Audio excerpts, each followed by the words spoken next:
Olá, pessoal! Nesta aula você vai conhecer a teoria de Carl Rogers. Bem, Carl Rogers nasceu em 1902, em Oak Park, nos arredores de Chicago. Viveu até 1987. Veio de um ambiente culto, já que seus pais tinham educação universitária. Sua família valorizava uma educação moral, religiosa, sendo, portanto, muito conservadora e muito enraizada nos valores tradicionais e um tanto fechada sobre ela mesma, ao mesmo tempo em que intelectualmente era muito estimulante. Foi um grande psicólogo clínico, mas seu trabalho marcou não só a psicologia clínica, como também a psicologia aplicada à área da administração das instituições, a educação, a pedagogia, a psicopedagogia, a orientação vocacional, assim como a literatura, o cinema e as artes de modo geral. Chegou a ser indicado ao Prêmio Nobel da Paz em 1987. Sua produção foi extensa, com a publicação de 16 livros, além de outros trabalhos. Você vai aprender um pouco sobre sua teoria. A aprendizagem significativa é uma aprendizagem penetrante que não se limita a um aumento de conhecimentos, mas que penetra profundamente em todas as parcelas de sua existência. Então perceba que para Rogers, a aprendizagem significativa é uma aprendizagem que é mais do que uma acumulação de fatos e informações. É uma aprendizagem que provoca mudanças, ou na orientação futura que o indivíduo escolhe, ou nas suas atitudes e ainda na sua personalidade. E entre as suas contribuições para a educação está a questão da relação professor-aluno.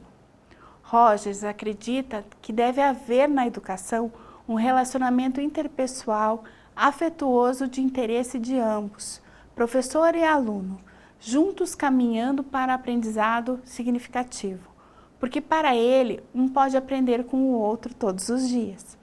E que essa humildade por parte do professor o levará a um relacionamento autêntico e transparente com o aluno.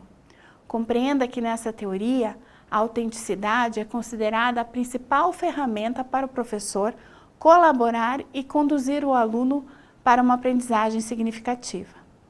Rogers combate a aprendizagem do tipo tarefas, quando só são utilizadas as operações mentais e não se considera o indivíduo como um todo.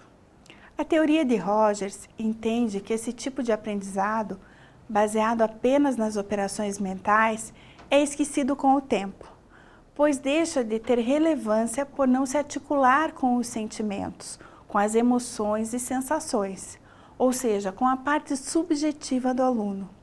E por isso não provoca uma curiosidade que leve o indivíduo a aprofundar mais e mais o seu conhecimento.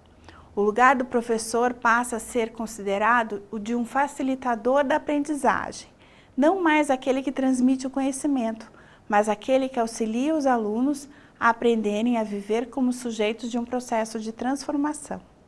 Então, o aluno é estimulado a buscar o seu próprio conhecimento, consciente de sua constante transformação. Entenda que para o professor conseguir um bom resultado como facilitador, ele precisa ter ou desenvolver algumas qualificações pessoais. E segundo a teoria de Rogers, a mais importante de todas é a autenticidade, porque é a qualidade que conquista o respeito dos alunos. Você deve estar pensando que, nesse caso, o professor facilitador precisa, antes de tudo, aprender a ser autêntico consigo mesmo, para que depois possa expor aos alunos seus limites e suas dificuldades. Rogers aponta que é necessário que o professor não encarne o bonzinho, compreensivo, tolerante, e afirma que ele deve ser verdadeiro e não transferir suas próprias frustrações aos alunos. A ideia é que o professor se mostre como uma pessoa, assim como os alunos também são, com defeitos, qualidades, sentimentos, desejos, alegria e tristezas. Um ser real e comum com sua própria história de vida, e que essa transparência conquista a confiança e o respeito dos alunos. Veja que outra qualidade designada por Rogers é a de compreensão empática, que ocorre quando o professor deixa o julgamento de lado e compreende o aluno, colaborando para que a aprendizagem seja significativa. O professor que possui a capacidade de se colocar na posição do outro e de poder olhar por meio do ponto de vista do estudante, promove uma aproximação em relação ao aluno, que é fundamental. Então, as qualidades apontadas como condições facilitadoras por Rogers são: ter empatia permite que o educador compreenda os sentimentos do aluno e lhe comunique o que ele está sendo compreendido. Aceitar incondicionalmente o aluno, aceitar os alunos como eles são, sem julgá-los, sem as barganhas usuais, ser autêntico, honesto e congruente. Ser o que se é. A pessoa congruente se aceita e se compreende. Veja que os princípios da abordagem centrada na pessoa de Rogers valoriza a confiança no ser humano e o respeito pelo outro, e podem ser consideradas na forma como concebemos o papel da escola, do professor, do aluno, na forma como definimos seus objetivos, planejamos as aulas, propomos as avaliações, na forma como valorizamos determinadas atividades e depreciamos outras. Rogers é considerado um humanista. Ele trouxe o afetivo para dentro da sala de aula, valorizou a interação professor-aluno e sempre sugeria: cuida do afetivo e deixa que o cognitivo vá para a frente. A ideia de educar é trabalhar para que a pessoa possa crescer e se descobrir, tomar responsabilidade sobre si, implementando seu desenvolvimento, e perceba que é fundamental que haja uma passagem da heteronomia para a autonomia. E essa passagem é possível quando há uma confiança na capacidade do sujeito em direção da autorrealização. Perceba que as condições facilitadoras atuam exatamente aí.